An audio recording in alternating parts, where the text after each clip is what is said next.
Forever's not enough for me to love you. I'd spend another lifetime, maybe, if you ask me to. There's nothing I won't do. Forever's not enough for me to love you so. Andito na ang bagong Jollibee Glazed Chicken Joy. Jollibee has come up with a different twist sa paborito kong Crispy-licious at Juicy-licious Chicken Joy. Unang kagat ko pa lang ay lasang-lasa na ang naiibang sarap nito. Kaya enjoy na enjoy pa rin ako during the commercial shoot kahit nakakailang ulit na kami.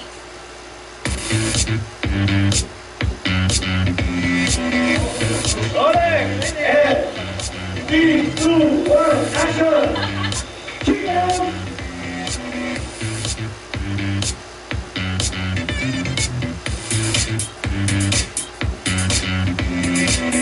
Hi! Andito kami. Wow, thanks! Andito kami ngayon sa Jollibee Pureza para sa commercial shoot ng Jollibee Chicken Joy, yung kanilang bagong product na glazed chicken na napakasarap.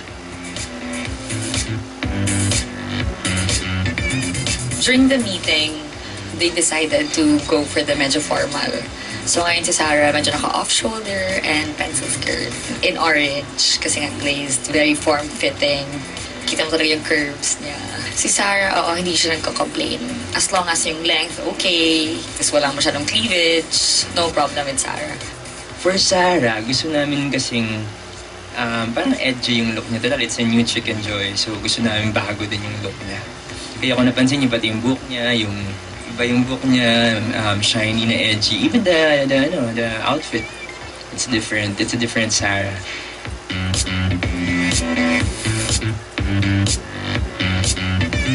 So ngayon po, nagsushooting si Sarah for new product TV commercial and super excited po lahat, even the crew and also the manager po. Lahat naman po is dedicated na pumasok talaga ngayon. Even kahit nga po yung mga naka-rest day, pumunta po talaga just to see Sarah and yung TVC nga po na makita nila, ma-experience.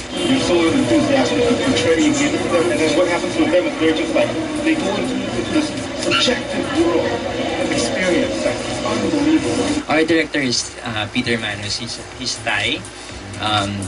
He's a very, very, very good director.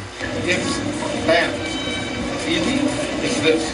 Kaya namin siya kinuha kasi we wanted to advance or level up the kind of commercial that we have, especially sa commercial na to dahil bago yung Chicken Joy.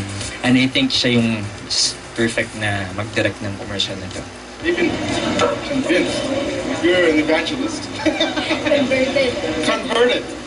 They're converted. And there's a moment that we want to try to capture. My wife is Filipina, right? Living in Bangkok, okay? And she told me, gave me the inside scoop and said that Sarah is a great singer. She's one of her respected actors here. So I was quite excited to meet her. Quick rehearsal, everybody. More timing, please. In-introduce ko lang sa dalawang friends ko yung bagong produkto ng Jollibee, Glazed Chicken Joy. Dinala ko sila sa Jollibee. Here we go! Here we go, and roll video. Camera, sound. And 3, 2, 1, action! It's crispy, juicy, extraordinary delicious. Wow! Kasi si Sarah yung di ba, endorser ng Jollibee Chicken Joy. So nung nagkaroon ng Glazed Chicken Joy, ang kwento niya ay si Sarah as an endorser, pinatry niya yung mga kaibigan niya na sobrang excited siyang ipatry yung bagong Glazed Chicken Joy ng Jollibee. So sabi ko, it's crispy, juicy, extraordinary delicious. And 3, 2, 1. It's crispy, juicy, extraordinary delicious. They are surprised by it, and they have this kind of emotional experience that actually is a subjective world where we go into this amazing food sequence. It's crispy, juicy, extraordinary delicious. Oo, ilang take din ako doon, nakailang takes din ako doon. Pero nakuha naman na sanay naman. Okay, ready? And Background. Action. It's crispy, juicy, extraordinary delicious. Okay, good. Nung natikman namin yung nung nag-taste test kami, sobrang, there's really a burst of flavors, iba-ibang flavors na matitikman mo. The client asked me to taste it right in front of them. It was really nervous. I was kind of nervous. I was like, oh. But when I tasted it, it was a natural because it was like, wow. It really does have this kick, this flavor, really unique flavor. The only thing I'm sad about is that it's not available in Thailand.